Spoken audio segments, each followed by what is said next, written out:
நண்பர்களே வேற ஒன்றும் இல்லை. என்னடாச்சுன்னா ஒரு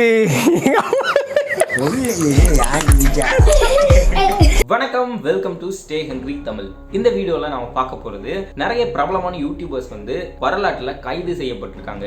எதுக்காக கைது செய்யப்பட்டாங்க, அவங்க கைது செய்யப்பட்டதுக்கான உண்மையான காரணம் என்ன அப்படிங்கறதெல்லாம் இந்த வீடியோல நாம பார்ப்போம்.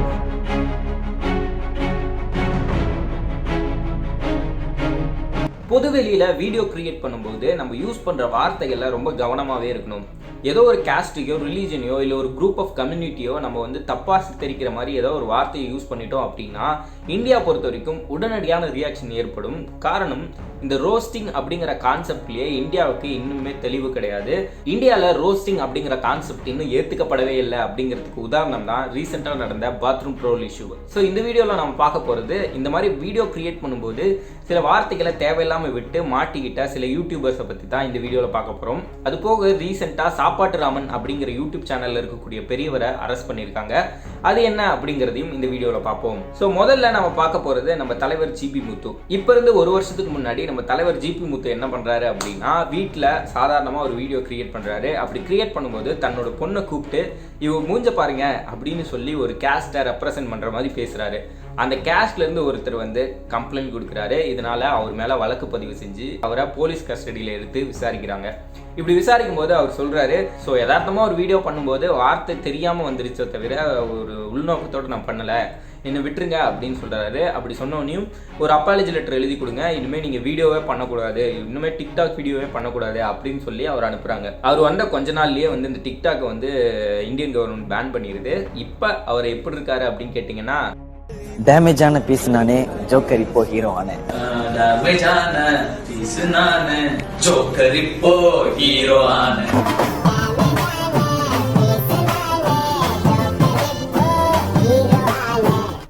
உங்க வாயில இருந்து ஏதோ எதிர்பார்க்கறாங்கண்ணே, அவங்க நீங்க சொல்லணும்னு ஏதோ எதிர்பார்க்கறாங்க. உங்களுக்கு நாங்கள் பொறுத்திருக்கோங்க. நார பயல அறுத்து கிழிச்சிரும் முதலாமா. ஓவர் நைட்ல பெரிய ஆளாவாங்க அப்படின்னு சொல்ற மாதிரி இந்த ஒரு வருஷத்துல அவரோட வளர்ச்சி வந்து பயங்கரமா இருக்கு. அவருக்கு நிறைய ஃபேன் பேஸும் உருவாயிட்டாங்க. ஆதித்யா சேனல்லாம் நடிக்கிறாரு. உண்மையை சொல்லணும் அப்படின்னா இந்த லாக்டவுன்லாம் இல்லைன்னா கண்டிப்பாக இந்த சினி ஃபீல்டில் வந்து ஒரு வளம் வந்திருப்பாரு அப்படின்னு தான் சொல்லணும். ஸோ தலைவர் Gpmuthu பொறுத்த வரைக்கும் லெட்டர் படிக்கிறது அப்படிங்கிறது ஒரு ஃபாரின் கான்செப்ட் அப்படிங்கிறதே தெரியாமல் அதை இந்தியாவுக்கு இன்ட்ரடியூஸ் பண்ணி தமிழ்நாட்டில் பயங்கரமாக வளம் வந்துட்டு இருக்காரு. இவர் ஒரு இன்னசென்ட்டான மனுஷன். இவர் வந்து அந்த வீடியோ மட்டும் எடுக்கிறது மட்டும்தான் இவர். அவர் கூட இருந்து நிறைய பேர் வீடியோ எப்படி அப்லோட் பண்ணுறது, எப்படி அதை ப்ரொமோட் பண்ணுறது, இது எல்லா வேலைகளும் பண்ணி கொடுக்குறாங்க. எவ்வளோ நாள் இந்த லெட்டர் படிக்கிறதே பார்த்துட்டு இருக்க முடியும் அப்படிங்கிற அந்த சேச்சுரேஷன் பாயிண்ட் எட்டாமல் இருக்க வரைக்கும் தலைவர் தான் பயங்கரமாக போயிட்டு இருக்க தான் போகுது. அடுத்து நம்ம பார்க்க போகிறது ஒரு ஹிந்தி யூடியூபர் கௌரவ் ஜோன். இந்த கௌரவ் ஜோன் என்ன பண்ணுறாரு அப்படின்னா, இந்த வித்தியாசமான எக்ஸ்பெரிமெண்ட் பண்ணுறேன் அப்படி இப்படின்னு வீடியோ போட்டுட்டு இருப்பாங்களே அந்த மாதிரி ஒரு கேட்டகரி. இவர் என்ன பண்ணுறாரு அப்படின்னா, அவர் வளர்க்கக்கூடிய நாயை வந்து ஹீலியன் பலூனில் கட்டி பறக்க விடுற மாதிரி ஒரு வீடியோ பண்ணுறாரு. அந்த வீடியோ பண்ணதுக்கப்புறம் அனிமல் வெல்ஃபேர் போர்டிலேருந்து கம்ப்ளைண்ட் கொடுக்குறாங்க. இவரை தூக்கி உள்ளே வச்சுட்டாங்க. ஆனால் இவர் ஒரு அப்பாலஜி வீடியோ போட்டிருக்காரு. அந்த அப்பாலஜி வீடியோவில் வந்து நாங்கள் எல்லா சேஃப்டி மெஷர்ஸோடு தான் பண்ணோம், சும்மா ஒரு ஜாலியான வீடியோ தான் பண்ணோம் அப்படின்னு சொல்கிறாங்க. ஸோ பட் இருந்தாலும் நீங்கள் சொல்கிறதெல்லாம் ஒத்துக்க முடியாது அப்படின்னு சொல்லி அவரை அரெஸ்ட் பண்ணிட்டாங்க. ஸோ இந்த மாதிரியான வீடியோக்கள் பண்ணலாம் அப்படிங்கிற ஐடியா வரும்போது கொஞ்சம் பொலிட்டிக்கலாக யோசித்து இந்த மாதிரியான விஷயங்கள்லாம் பண்ணால் என்ன ஆகும், விளைவுகள் என்ன ஆகும் அப்படிங்கிறத கவனமாக வச்சு பண்ணுறதும் ரொம்ப முக்கியம். கிரியேட்டர்ஸ் முக்கியமாக இதெல்லாம் தெரிஞ்சுக்கணும். ஸோ அடுத்து நம்ம பார்க்க போகிறதும் ஒரு ஹிந்தி யூடியூபர் தான், பரஸ் சிங் அப்படிங்கிறவர். ஸோ இவர் யார் அப்படின்னா ஒரு கேமிங் யூடியூபர்னு சொல்லலாம். பப்ஜி, ஃப்ரீ ஃபயர்லாம் விளையாண்டு ஸ்ட்ரீம் பண்ணி விளையாடக்கூடியவர்.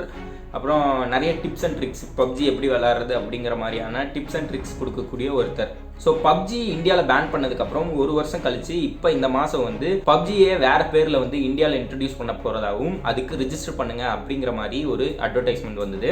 ஸோ அந்த மாதிரி வரும்போது அருணாச்சல பிரதேசில் இருக்கக்கூடிய ஒரு மினிஸ்டர் என்ன பண்ணுறாரு அப்படின்னா ஒரு ப்ரெஸ் ரிலீஸ் கொடுக்குறாரு. அந்த ப்ரெஸ் ரிலீஸில் வேற பேரில் வரக்கூடிய இந்த பப்ஜியை மறுபடியும் பேன் பண்ணும் அப்படிங்கிற மாதிரியான ஒரு ப்ரெஸ் ரிலீஸை அருணாச்சல பிரதேசில் இருக்கக்கூடிய ஒரு மினிஸ்டர் கொடுக்குறாரு.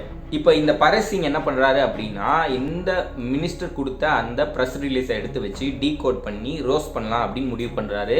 இங்கே ரோஸ்ட் பண்ணலாம் அப்படின்னு முடிவு பண்ணது கூட தப்பு இல்லை. அதில் என்ன பண்ணுறாரு அப்படின்னா, அந்த மினிஸ்டர் சார்ந்து ஒரு ரேசிசமான கமெண்ட்டை கொடுக்குறாரு. அது மட்டும் இல்லாமல் அருணாச்சல பிரதேஷ் அப்படிங்கிறது இந்தியாவோட சேர்ந்ததே கிடையாது. இந்த மேப் எடுத்து பார்த்தீங்கன்னா தெரியும், இது வந்து சைனாவோட பார்டர் கிட்ட இருக்கக்கூடியது. அதில் இருக்கக்கூடியவங்க எல்லாருமே வந்து கொஞ்சம் சைனீஸ் மாதிரி இருப்பாங்க அப்படிங்கிற மாதிரியான ரேசிசமான கமெண்ட்டை சொல்கிறாரு. இப்படி ரேசிசமான கமெண்ட்டை சொல்லவும் நிறைய செலிபிரிட்டிஸ் வந்து இதுக்கு எதிரான வந்து குரலை எழுப்புறாங்க. அதனால் இந்த நபர் வந்து கைது செய்யப்பட்டார். அடுத்து நம்ம தமிழ் யூடியூபரான சாப்பாட்டு ராமன். இவர் எதுக்காக அரெஸ்ட் பண்ணப்படுறாரு அப்படின்னா, இவர் ஒரு சித்த மருத்துவர், ப்ரொஃபஷனலாக இவர் ஒரு சித்த மருத்துவர். ஆனால் இவர் இந்த கொரோனா டைமில் என்ன பண்ணியிருக்காரு அப்படின்னா, அலோபதி மருந்துக்கான ட்ரீட்மெண்ட்டையும் பண்ணியிருக்காரு. கொரோனாவுக்கான அலோபதி மருந்தை வந்து நான் கொடுக்குறேன் அப்படிங்கிற மாதிரி அவர் வந்து அவங்க ஏரியாவில் இந்த மாதிரியான விஷயங்களை பண்ணிட்டு இருந்திருக்காரு. ஸோ எந்த ஒரு அங்கீகாரமும் இல்லாமல் அலோபதி ட்ரீட்மெண்ட்டை வந்து நீங்கள் எப்படி பண்ணுவீங்க? அலோபதி அப்படிங்கிறது ஒன்றும் இல்லை, நம்ம சாப்பிட்ற இந்த மாதிரி நம்ம நார்மலாக போய் ட்ரீட்மெண்ட் எடுக்கிறோம் இல்லையா, அந்த மாதிரியான ட்ரீட்மெண்ட்டை எந்த அங்கீகாரமும் இல்லாமல் எப்படி கொடுப்பீங்க அப்படின்னு இவர் மேலே வழக்கு பதிவு செஞ்சு இவரை கைது பண்ணிட்டாங்க.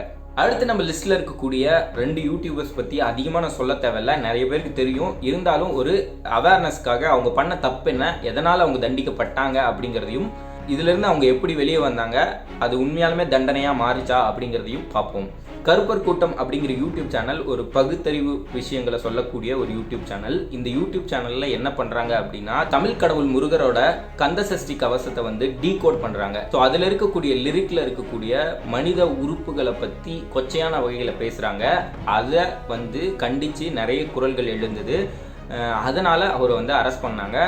9 மாதங்களுக்கு பிறகு அந்த கேஸ் வந்து செல்லாது அப்படின்னு சொல்லி அவர் வெளியே வந்துடுறாரு. ஸோ எந்த ஒரு கருத்தை மீடியாவில் சொல்லும் போதும் இது எந்த மாதிரியான பின்விளைவுகளை ஏற்படுத்தும், யாரையாவது காயப்படுத்துமா அப்படிங்கிறத யோசிச்சு பண்ண வேண்டியது இந்த நிகழ்வுல இருந்து நமக்கு தெரியுது. அடுத்து சென்னை டாக்ஸ். 2020 இஷ்டமா போச்சா கஷ்டமா போச்சா?